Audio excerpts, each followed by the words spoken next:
മദ്യനിർമ്മാണശാല അനുമതി വിവാദത്തിൽ ഘടകകക്ഷി എതിർപ്പുകൾ പരിഹരിച്ച് മുന്നോട്ടു പോകുമെന്ന് LDF convener T P Ramakrishnan. ചർച്ച വേണമെന്ന RJDയുടെ കത്ത് ലഭിച്ചിട്ടുണ്ട്. ഉടൻ മുന്നണി യോഗം വിളിച്ചു ചേർക്കുമെന്നും ടി പി രാമകൃഷ്ണൻ പറഞ്ഞു.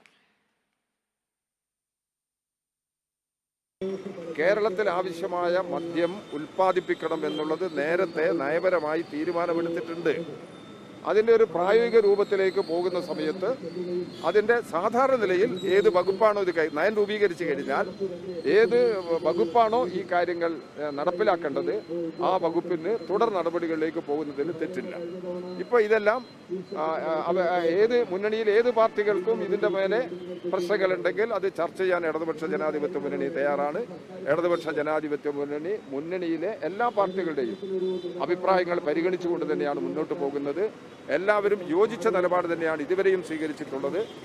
വ്യത്യസ്തമായ ഒരു പാർട്ടി എന്ന സമയത്ത് അവരുടെ അഭിപ്രായങ്ങൾ പറഞ്ഞതൊക്കെ വരും. അഭിപ്രായങ്ങൾ പറഞ്ഞു കഴിഞ്ഞാലും ഇടതുപക്ഷ ജനാധിപത്യ മുന്നണി ഈ പ്രശ്നങ്ങളിലെല്ലാം യോജിച്ച നിലപാടെടുത്ത് മുമ്പോട്ട് പോകും എന്ന കാര്യത്തിൽ തർക്കമില്ല.